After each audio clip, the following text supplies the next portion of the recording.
r/ask Reddit. What do people pretend they understand but actually have no idea about? Politics. This is something I do genuinely want to learn more about, but I feel so much is hidden and influenced by so many other factors and sources that any opinions I might be able to form would just be laughable.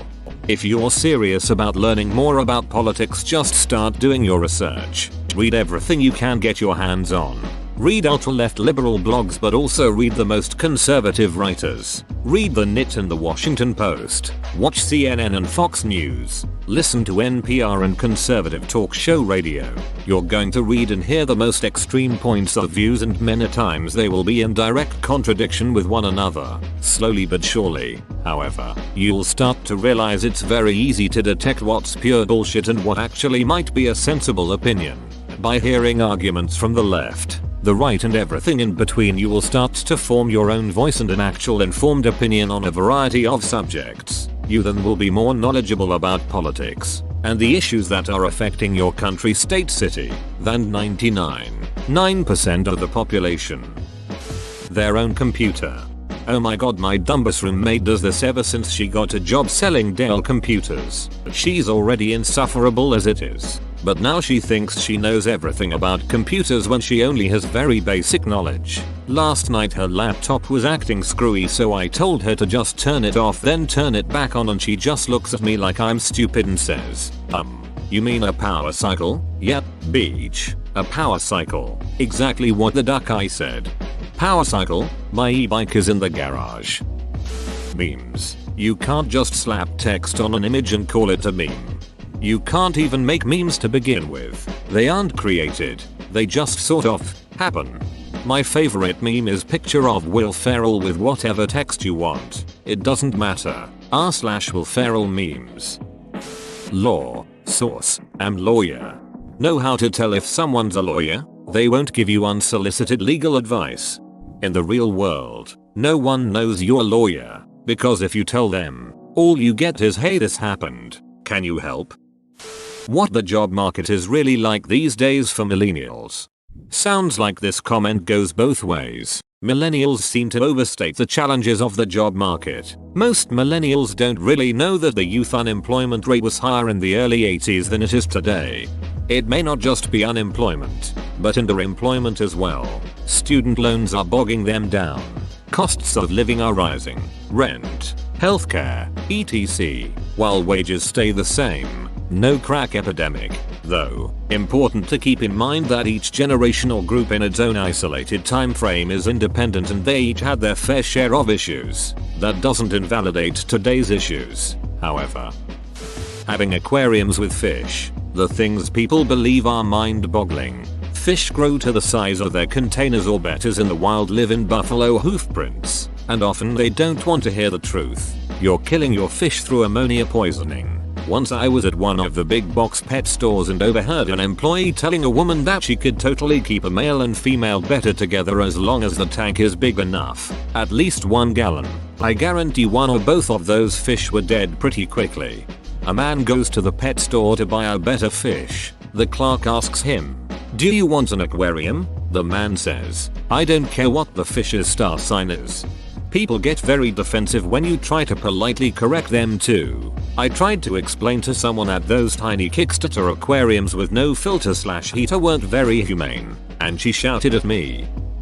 Most types of science beyond what you learn in high school. As a biomed major, nothing annoys me more than people who use arguments with no real basis in biology or chemistry. To use a well-known example, anti-vaxxers typically do this all the time, misinterpreting the science behind making the vaccines, how they work in their fight to end vaccination.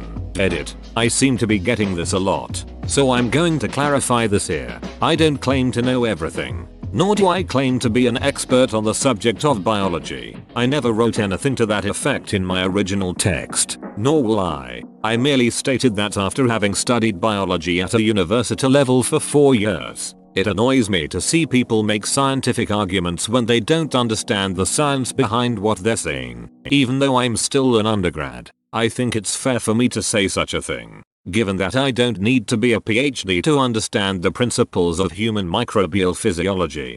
It's just as bad with physics. For example, I can't tell you the number of times that I've heard someone claim that energy is the focus of some concept or another. Acupressure redirects the body's energy, someone might say, which is why it heals you. What kind of energy are we talking about? You might reply, what? Well, you could continue.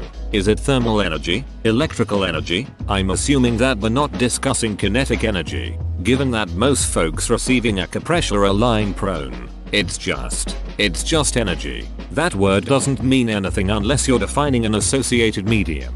Acupressure is bunk. This happens all the damn time. Folks will also occasionally try to argue that the energy they're discussing can't be detected because science can't explain everything. Here's a news flash for them. If you can't detect this energy, then you can't interact with it in a meaningful way, which means your uncomfortable foot massage isn't doing a damn thing. Furthermore, the fact that science can't explain everything does not mean that your bit of metaphysical mumbo jumbo is somehow exempt from the rules that science can explain. Don't even get me started on the misuse of the word quantum. Whoa, your stress levels are off the charts. Look, you've got 27 units. The clitoris. Took me forever to find this. Am I the only one who just flat out asked? Religion. Christianity is complicated as duck. I doubt most people even fully understand what separates their branch from others. To be fair, to do this properly requires a knowledge not only of your own religion, but of all other branches as well, which is a lot to ask. Quantum mechanics. I'm sorry, but just because you read a short history of nearly everything or cosmos, doesn't mean you can accurately lecture people on quantum physics, or physics in general. I've taken graduate level quantum mechanics and I don't get it. That's how I know you've actually taken quantum mechanics. This is the best understanding anyone I've ever spoken to has about QM after taking classes in it. Me? I never understood it when I was taking it. Forget now. I know what quantized means and a bit about nodes and energy. And I guess that's more or less all I need for chemistry. Mental illnesses. Edit. Well shit guys. Who knew that two words would provoke so much discussion? Totally agree with most of ye folks. Thanks for the karma. Farming. Oh hey, you just plant the crops and they grow. Simple as that. If I want 100 heads of lettuce, I just plant 100 seeds. Boom, easy. In actuality, farming is a hell of a lot more complicated than that. Irrigation, crop rotation, seed stock, pesticides, herbicides. More complicated if you are trying to grow organic. The amount you need to grow to be self-sufficient along with turning a decent profit etc. How many days off a year you are really going to get. I have heard many people say, oh, I think I'll just become a farmer and retire doing that. Hahaha no. Edit. OMG I get it. You play Harvest Moon or Farmville. As a sim farm expert, the trick is to raise horse and cows instead of full-time farming. Then spend your weekends flying the crop duster, even though you don't have many crops. Live the dream. As a Dwarf Fortress player, I know you can raise cavi pups to supply your fortress with fresh meat and leather by simply buying them from elves and letting them breed. But it doesn't matter because the forgotten beasts will kill them. Animal behavior. What is something most people would do if they saw I don't know, a lion running at them? Unlikely, but it could happen. Most people would try to hightail it out of there. Do not run. If you run, you are prey. Stand your ground. Make yourself as loud, large, and as threatening as possible. Never turn your back to a predator. They can and will take any opportunity you give them. Retreat slowly, but not quietly. You're trying to make them think you are the better predator than they are, but are letting them go on your own good grace. Once it has given up, then sidestep your way to safety. Once it turns away and you truly believe that it has given up, stop shouting and making yourself a threat. Always be prepared in this situation. While you are making yourself seem like a large and powerful predator to an even larger and more powerful predator, they could try to charge you again. Mock charge or not, keep being loud and keep those arms flailing. If none of the above works, and you're certain an attack is imminent, stay standing. I know that in a situation like that, crouching seems like a good idea. It is not. The cat will pin you and proceed to rip out your insides and munch on you while you're howling in pain. While you're standing, it will try to go for your face and throat. Aim for its face. especially its eyes. Kick it in the ribs as hard as you possibly can. And if it gets a hold of your arm, do not yank it out. Their teeth are made for ripping and are curved backwards slightly. This seems counterproductive, but as quickly as you can, try to punch the cat inside. Aim for the ducker's larynx. Then with a smooth and quick motion, try to get your arm out. Keep aiming for weak points, like eyes and face and joints. If it finally gives up, congratulations, you just survived a lion attack. Go get patched up. Go to a hospital and get your injuries taken care of. If not, well, edit. I'm not saying any of this is set in stone. Just try not to behave like prey when encountering a predator. I don't think I've ever seen anyone who said they knew how to escape a lion. And now you know. Then again, I am majoring in animal behavior, so. Radiation, and subsequently nuclear power plants. No, it's not a massive bomb waiting to happen. The third arm on my back isn't from when I worked there. There were no deaths caused by 3 Mile Island. And goddammit, that's steam coming from those cooling towers. Not pollution. But people continue to drone on about how unsafe nuclear power plants are. Edit. I'm not saying that nuclear power is invincible. And there are, of course, dangers to it. For those looking at a positive example, turn towards France. About 17% of France's electricity is from recycled nuclear fuel, not to mention research into nuclear power plants fueled by spent fuel. Nuclear power isn't perfect, and when it goes wrong, the dangers are enormous, but they are so much safer for the environment. That being said, deaths from traditional power plants are much higher. Another article on coal and radioactivity. Article on nuclear reactor safety. Article on number of deaths from nuclear accidents. Edit 2. Makes me proud this is my highest voted comment. I spent the last few years working as an industrial radiographer, and people have tried to have us kicked off site because they were downwind of where we were testing. Many people have the aptitude of goldfish. You have a third arm for a different reason? Me watching a StarCraft Pro match. I watched a few matches without ever playing StarCraft, and I couldn't figure out how someone won. Basically, the win condition is when someone decides that they can't win and leaves. It rarely comes down to destroying all of one person's buildings. GMOs. No, you won't get cancer. Edit, because I have to specify apparently. You will not get cancer by eating GMO foods. As someone who has worked in both organic and traditional farming, I see the benefit of GMOs. I also see that they are not inherently free of potential abuse. Like any modern technology, it's how it is used. If we are using GMOs to create a sustainable farming system while maximizing output, great. If someone cares how their food was grown and decides they prefer paying extra organic, great. But if someone, consumer or producer, argues that because GMOs are intrinsically good and therefore we don't need to account for the fact that agriculture is based on living biological systems that require a level of sustainability to remain effective, then I have to disagree. It is a useful and effective technology, but it's easy to see how a corporation driven solely by profit can abuse it. It is neither good nor evil. That falls on the user. This perspective tends to alienate me from both sides of the argument. People are just so black and white on the issue. But they are modifying the genetics, and since I don't know anything about genetics, I am going to assume modifying them can only lead to bad things. Driving. Most people claim to be good drivers, but they do things, such as going well over the speed limit, forgetting to use turn signals, etc., that could easily put them in a dangerous situation. All I ever do is speed. I go 85 on the freeway, although I'd like to go faster if I could. I don't go in and out of traffic or anything but duck if there's this huge clear straightaway ahead of me, then I'm just going to go faster because I can. Other than that, I'm pretty sure I drive well and I have my record to show for it. I've only killed 13 people so far. I thought you were serious until the last sentence. Warfare. Security. In Reddit alone, everyone seems to be an expert on when an attacker constitutes a threat, when force is justified, and everything from war crime to proportional force to use of weapon platforms. In general, I think most people should understand that they know very little of anything. The more one learns more about a subject, the more they understand how little they know.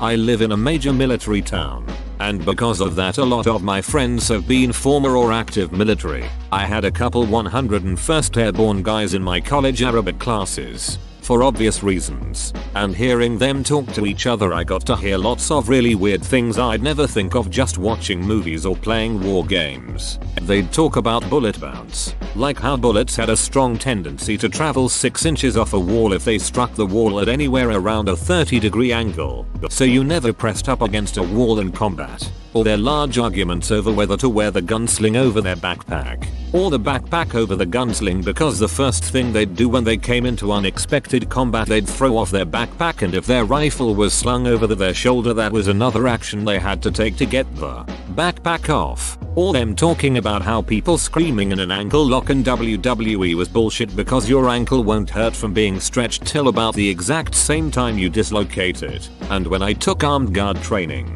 the instructor was a cop. He had me throw a punch at him so I could be his living example. He instantly grabbed my arm and put me in a thumb lock which made me want to cry. I learned that I am in no way ready to fight anyone with a modicum of training, and wouldn't last 10 seconds. Art. This movie is good and you should like it because insert statement straight from a film critic's column video. This piece of classical music is just inherently better than any of that modern pop crap that you kids listen to nowadays. Because I listen to and enjoy classical music, but can't stand that attitude. Schrodinger's cat. Because it's alive and dead at the same time, right? Yeah, I've heard it. Wasn't that a thought experiment? To show that you can't just apply quantum laws to non-quantum situations? How to be an adult. Right there with you. 44 years old, 2 teenagers, 3 cars, a mortgage. People depend on me. I feel like I'm still faking it every day. Politics. I'm a political science major, and I don't pretend to understand everything. Listening to people spout off something they kind of remember from the news with extreme passion is really disheartening. The worst part is to them it's absolute fact, and nothing anyone says will change that. I double majored in policy and business. Looking back, I honestly think the amount of classmates who thought they knew everything was abhorrent. For example, a statistician is going to be able to analyze data better. An economic major will have better knowledge of economic policy. An ethics major will have better arguments in the nuances of social issues. But for whatever reason, policy majors often think they have the expertise to discuss all of these things in detail. It makes no sense to me. Politics and economics. So much this. I've spent the last 8 years in grad school studying economics, MA plus PhD, finally about to finish, and the level of arrogance on the part of the general public about economics is so frustrating. The more you study something, the more you begin to get a grasp on the tricky parts that are really difficult to understand. Read most of it. Then Joe Schmo comes along and yells, audit the Fed. They ruined the economy. Damn Fannie Mae. Also, why can't you tell me how to make money in the stock market? You're useless. It's just not that simple and not what most of us do. And even if it was, it would be really hard to explain how to do it. It's even worse when Joe Schmo is a congressman. Nuclear power plants and radiation. You have no idea. I, along with many others, ran them in the US Navy. The mind-boggling assortment of misinformation about these two pretty simple concepts is enough to make your head spin. Even trying to correct a few misunderstandings in a thorium circle jerk causes a downvote avalanche to begin. I avoid thorium discussions these days. Those guys are convinced they're right. Edit. If you read deeper into this discussion, you'll see some of mine being uncovered. 2. Depression. Edit. Guys, I'm not currently depressed, it's okay. Teaching. So many people think that because we've all had teachers in our life, that all of us could easily be a teacher without any kind of training at all. That professional teachers deserve their low pay, or even a pay reduction, because they don't work a full year, or because they didn't actually have to learn how to do their jobs effectively. I come from a family of teachers. My mom, sister and wife are all teachers, and they all work their posteriors off every single day. If you count the time they spend on work material at home, they easily spend 12 or 14 hours a day on the job, plus significant time on weekends. The time they spend in front of students is only a piece of it. That's not very obvious to people with jobs like mine. That end for the day when we leave the office. The internet, communism, capitalism, socialism, and any other thing-ism. How helicopters work? No, the blades do not speed up to create lift, they tilt. Lift has nothing to do with it. Helicopters fly by beating the air into submission. Evolution. When people mumble and you don't really hear them, so you just laugh and say yay. Yay is the response to whatever they said. Whoa, you made it to the end? You're a ducking beast. I'll cut you a deal. Smash like and subscribe for more curated content, bruh. It's free and that's a great price.